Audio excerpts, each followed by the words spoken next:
1, 2, 3.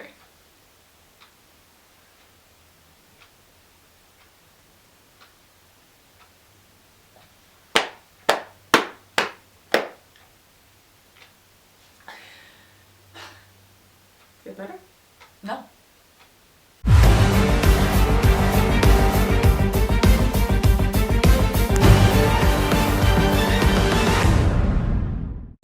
So, what subplot do you want to start with?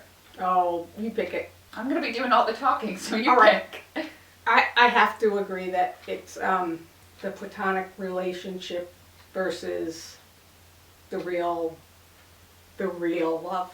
Come on. I don't like how they put one here and one here, you know, it's not right. Let's get one thing straight. Scott McCall and Stiles Stilinski have the most important bond in this entire show. You Yes. remember when I posted that video a couple weeks ago and I was like, listen, I'm just really afraid that we're going to put Scott, who is the main character, we're going to push the teen wolf to the side so that we can talk about Stiles and Lydia. This is what I meant. Because Scott McCall, he's a true alpha. Literally the whole point of 3A was to talk about the fact that Scott McCall is such a pure person, is such a good person, that he received all of this extra power. He is a true alpha. He is like the most powerful werewolf on the face of the planet.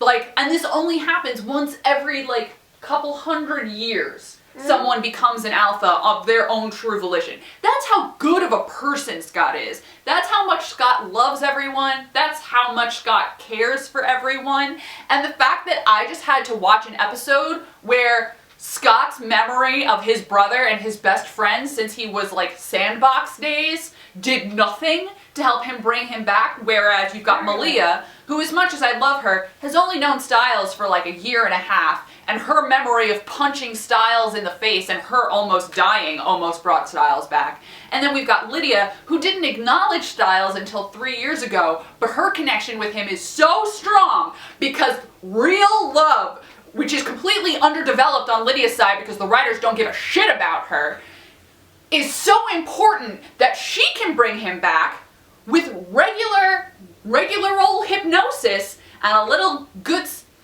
spit of human love, opens a rift in space-time when true alpha Scott McCall, the most powerful werewolf in over 100 years, can't do shit. So I want to know what was the working title of Teen Wolf before they decided to name it about a character that apparently doesn't matter to the writers at all? What were they going to call the show before? Was it supposed to be basically Banshees? Because basically that's all I watched this episode.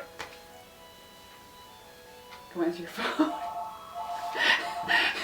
And I'm not saying this to be whiny about Stydia shippers, because obviously I'm best friends with Briana. I'm so happy for you guys because I know what it's like to love a ship and finally get it confirmed. And you're all freaking out because you guys weren't sure if it was going to be Endgame until this season, and now it is. So congratulations, because it was cute. I got emotional when she said I never said it back to him.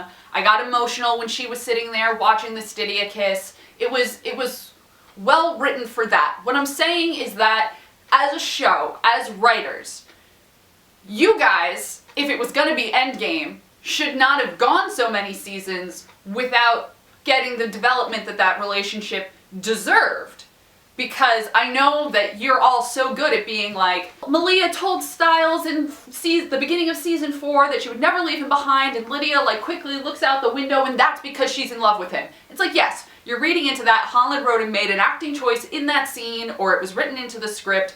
But like, the fact that for this 6-show season we've heard so much from Stiles about how in love he is with Lydia, and nothing until this episode about Lydia's feeling for Stiles, not one passing comment from a character about how Lydia may have feelings for Stiles, because that was never developed, because this whole thing is purely focused on Stiles. Stydia is completely driven from Stiles' point of view. They've never developed Lydia's, and now they're like, oh shit, Stydia's gonna be Endgame. Make an entire episode about Lydia to make up for the fact that we've never developed her character's feelings for him at all. And in any concrete way. they also had to come up with some fast writing, you know, to write Styles out of it, since he couldn't be around for most of the shooting. So, I mean, so they came up with a quick script, alternate script. Please know that in your day-to-day life, your friends are just as important as the people that you have completely unspoken connections with. Oh, absolutely. You don't need to have a Lydia Styles relationship for someone to mean so much to you that you could be brought back through a rift in space-time. Because in a plausible, real world that wasn't being written for viewers, like, your best friend would be able to bring you back. Because there are things that Styles shares with Scott that he's never going to share with Lydia. There's a bond there. It should be an unshakable bond, but because we're doing this for ratings, we needed to make it Styles and Lydia. There you go, you nailed it. Nailed it. Just so you all know. So congratulations. I'm so sorry that Brianna's not here to scream and cry with you all. Sorry.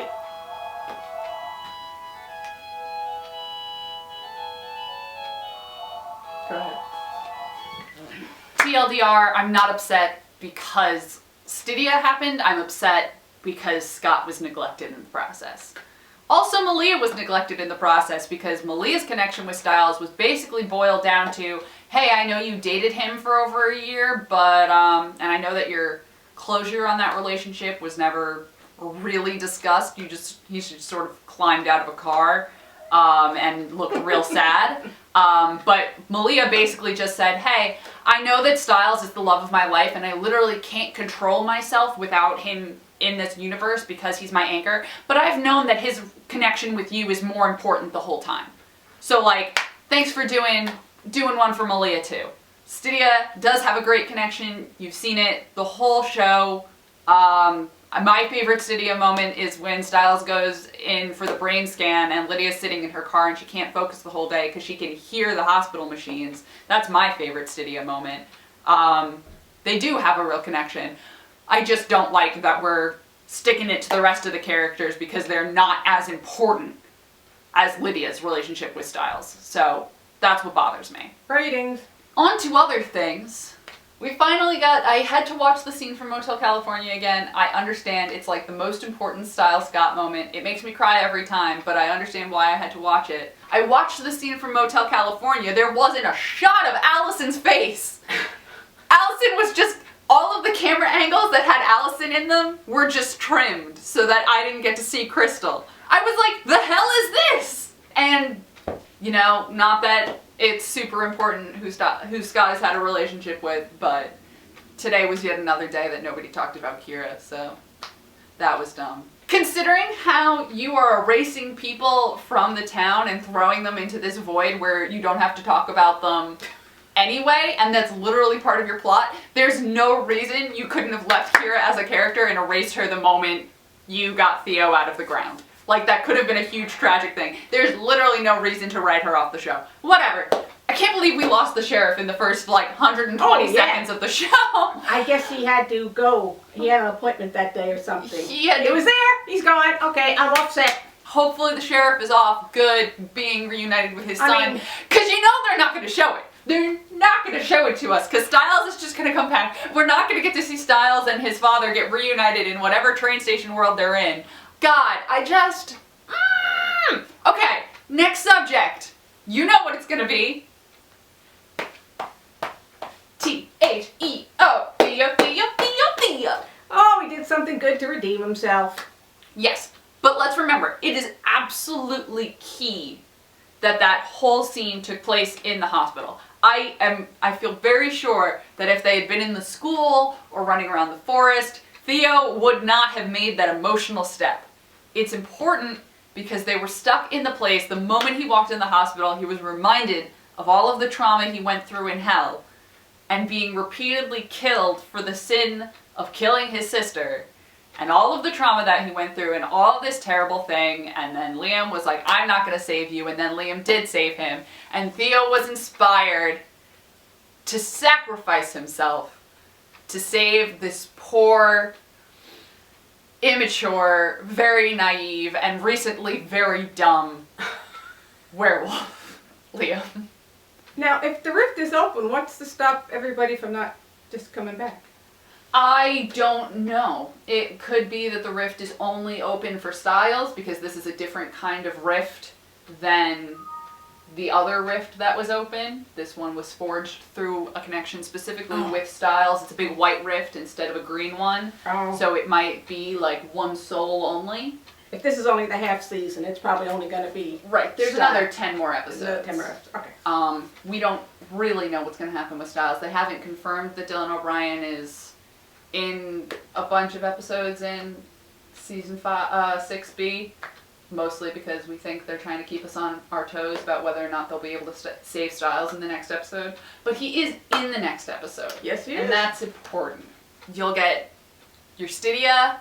Lydia's going to stand in a room with Styles and tell him, I never got to say I love you too. So that'll be emotional. Hopefully we'll get Styles' reunion with Scott, because I've seen that hug in the preview. That will excite me. I will cry many tears. We'll have to deal with the Nazi again. The fact that we got to watch an episode today without a Nazi in it, that was pretty nice. Yeah. I love days that don't include Nazis. That's about all I have to complain about. All right. Well, I think you I complained about a great many things. I can't believe I'm not going to be able to post this until like 5 o'clock at night tonight. I'm so sorry, guys. She really is, but... Good luck tonight with the finale. So,